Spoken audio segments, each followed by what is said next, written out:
Hello students, अब हम exercise 2.1 का क्वेश्चन 3 सॉल्व करेंगे। तो क्वेश्चन 3 आपका in a magic square the sum of the number in each row in each column and along the diagonal in the same is this a magic square. तो जैसे यहाँ पे दिया हुआ है कि आपका एक स्क्वायर बना हुआ है, ठीक है। तो आपको ये फाइंड करनी है कि ये मैजिक स्क्वायर है कि नहीं। ये मैजिक स्क्वायर तब होगा जब इसके ईच रो ईच कॉलम जो है और उसके जो डायगोनल है वो उनका सम जो है वो सेम होना चाहिए, ठीक है। तो जैसे यहाँ पे एक एग्जाम्पल भी उन्होंने दिया हुआ है फर्स्ट रो का 4/11 प्लस 9/11 प्लस 2/11 इक्वल टू 15/11। तो जैसे मैं यहाँ पे ये आपका जो है R1 आप इसको मान लीजिए, इसको R2 मान लीजिए और इसको R3 मान लीजिए। ये कॉलम आपका C1 हो गया, C2 हो गया और C3 हो गया। ये आपका लेफ्ट डायगोनल मान लीजिए, आप इसको राइट डायगोनल मान लीजिए।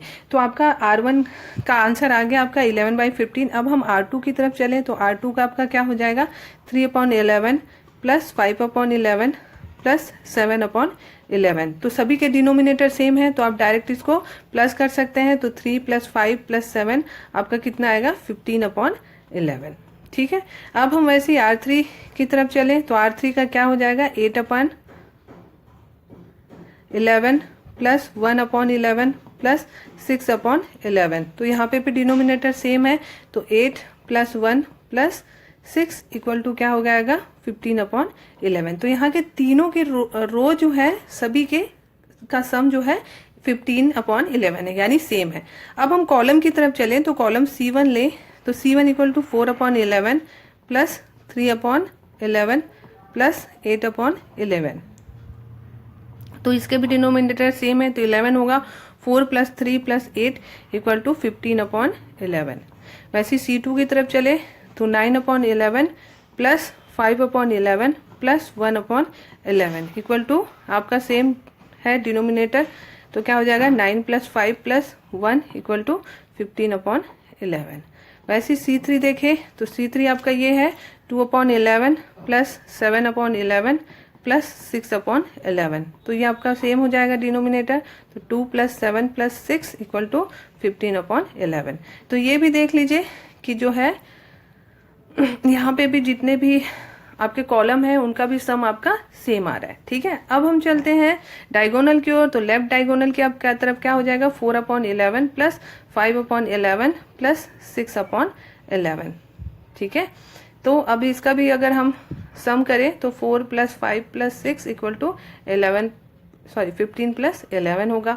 वैसे राइट डायगोनल का अगर हम देखें तो 2/11 प्लस 5/11 प्लस 8/11, ठीक है। तो इसके भी डायगोनल डिनोमिनेटर सेम है तो 2 प्लस 5 प्लस 8 इक्वल टू 15/11। तो यहाँ हम देखें तो सभी के जो है आपके सम जितने भी कॉलम्स है, जितने भी आपके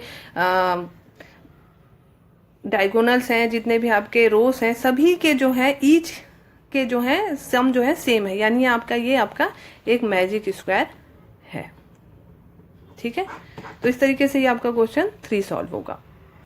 अब हम क्वेश्चन 4 सॉल्व करेंगे। तो क्वेश्चन 4 है आपका rectangular sheet of paper is 12 1/2 centimetre long and 10 2/3 centimetre wide. So find its perimeter.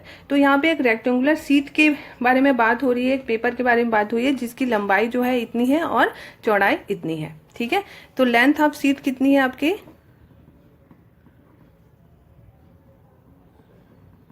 12 1/2, ठीक है। यानी आप इसको लिख सकते हो 25/2, ठीक है, क्योंकि ये आपका मिक्स फ्रैक्शन में है सेंटीमीटर। तो ये आपको हेल्प होगी, इस तरीके से आप लिख लेंगे तो। एंड विड्थ ऑफ शीट कितनी है,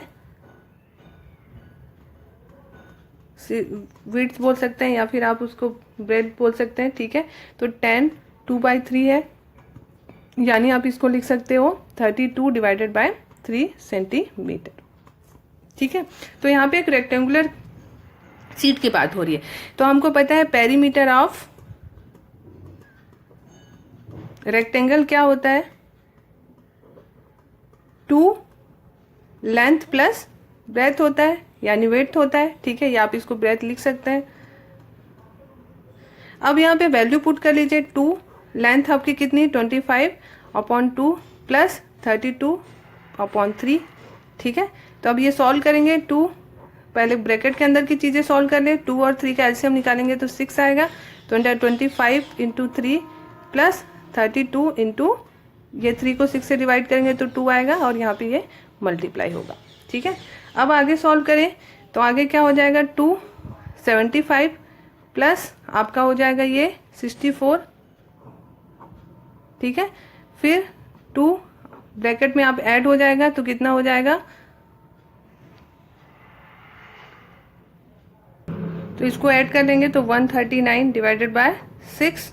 ठीक है, इसको आगे सॉल्व करेंगे तो 2 इंटू, यहाँ पे अगर कोई मार्क नहीं है मतलब इंटू है। ठीक है, तो 139 डिवाइडेड बाय 6, तो ये 2 1 जा 2 एंड 2 3 जा 6 हो जाएगा। तो आपका आंसर आएगा 139/3 सेंटीमीटर। ठीक है, आप इसको इस तरीके से भी लिख सकते हैं 46/1/3 सेंटीमीटर। तो आपका पेरीमीटर ऑफ रेक्टेंगुलर शीट कितना आएगा 139/3 सेंटीमीटर। तो यहाँ पे आप लिख सकते हैं पेरीमीटर ऑफ रेक्टेंगुलर शीट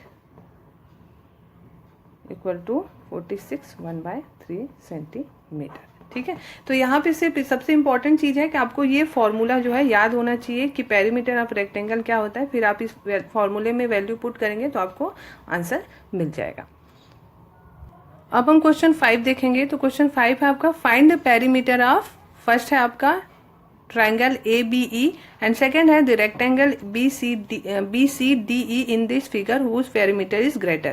तो यहाँ पे एक फिगर दिया हुआ है जिसमें आपको 2 यानी एक ट्राइंगल और एक रेक्टेंगल दोनों की जो है आपको पेरीमीटर निकालनी है और आपको ये देखना है कि कौन सा पेरीमीटर आपका ग्रेटर है। तो आपका जो ABE है वो आपका एक ट्राइंगल है और आपका जो BCDE जो है वो आपका एक रेक्टेंगल है। ठीक है, तो पेरीमीटर हमको फाइंड करना है। तो सबसे पहले हम क्वेश्चन पे चलते हैं। जो आपका ट्राइंगल ABE है, ठीक है, तो ट्राइंगल ABE में जो है आपका AB बराबर कितना दिया हुआ है 5/2 सेंटीमीटर है। ठीक है, एंड आपका जो है BE बराबर आपका दिया हुआ है 3/4। ठीक है, तो इसको आप इस तरीके से लिख सकते हैं, आपको हेल्प हो जाएगी। 4 2 जा 8, 8 एंड 3 11, 11/4 सेंटीमीटर।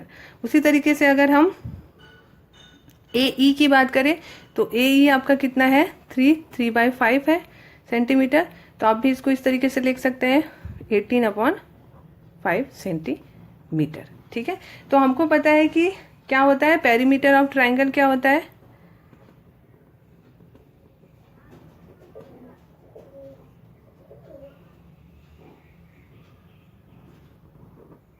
ट्राइंगल यानी triangle ABE equal to sum of all side होता है। तो सम ऑफ ऑल साइड कौन कौन से हो जाएंगे आपके AB plus BE plus AE। ठीक है, तो अब इसको ऐड कर दीजिए। AB आपका 5/2 है, ये आपका 11/4 है और ये आपका 18/5 है। ठीक है, तो जब हम इसको ऐड करेंगे तो सबसे पहले हम इसका एलसीएम लिखेंगे 2 4 और 5 का। तो इसका एलसीएम आएगा 20 आएगा। ठीक है, तो 2 को 20 से डिवाइड करेंगे तो 10 आएगा। तो 5 × 10 प्लस 11 × 5 प्लस 18 × 4। ठीक है, इस तरीके से होगा आपका। फिर आगे सॉल्व करेंगे तो 50 प्लस 55 प्लस 18 × 4 आपका 72/20। ठीक है, तो यहाँ पे आपका अगर सबको ऐड करेंगे तो क्या आएगा 177 डिवाइडेड बाय 20।